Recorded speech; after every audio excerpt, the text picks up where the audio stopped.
Good morning, guys. Excited to be with you this morning. Happy Valentine's Day.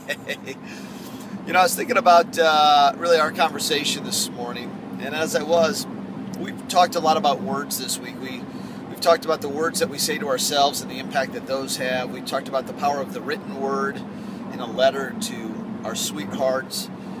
We talked about the power of the words "thank you" and what a good old-fashioned thank you card can do to build a relationship. And today I want to talk about one of the most important principles in human language, I believe, and that's the principle of encouragement. With our company, we've got a motto, and it's called EPR, encouragement, praise, and recognition. And we believe that everybody deserves to be encouraged. Everybody. You're entitled to encouragement. And that we praise people based on their activities, based on their efforts. And then we recognize people based on results. To give recognition to people who are just trying is false recognition. But to withhold encouragement of individuals because they haven't produced a result inherently is just detrimental to the process. And so, what does encouragement have to do with me and you? Well, I think encouragement applies today on Valentine's Day to our sweethearts. I think it applies to our children. The concept of encouragement applies to our relationship with our parents and our siblings, our friends and our family, as well as our co-workers. See, too many of us are brought up in this philosophy really today that's current in management culture and in the raising of children and with our spouses that we want to give people constructive criticism. We want to give them feedback, and if you just change this about you, if you just change this personality trait, if you just stop doing this or start doing that, then you'll have a better experience in life, and I'll like you more, or I'll love you, or I'll appreciate you then, or you'll have my approval then. And I think the greatest damage is the damage to the individual's self-esteem, their self-worth, their self-respect, their identity, the way that they see themselves. If somebody is truly going to change, my belief is this, is most people already know their shortcomings. Like, I know I've got some gifts, but I know, and anybody who's known me for a while, no, I've got shortcomings, I've got weaknesses, I'm the most imperfect guy on the planet. I fall short of the mark every single day.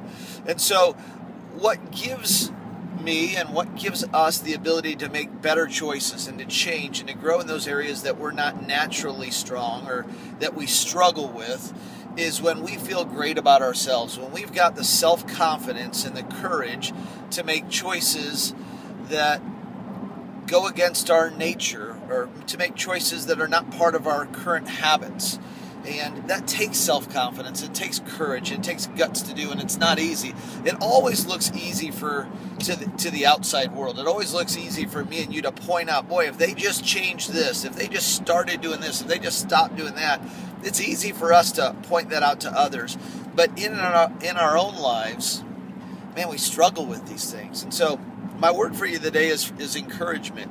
If we can stop paying so much attention to what others need to fix, if we can stop being so anxious to criticize them and to give them feedback and to try and help them with all of our constructive criticism, instead, if we can just go out of our way to put all our time and energy into looking for people's gifts, looking for their talents. See, it's one thing to encourage people just generically, and it's a whole other thing to know what their gifts are, know what their talents are, know what makes them special, know what makes them unique, and speak to those gifts. When we encourage people that way, it really undergirds them.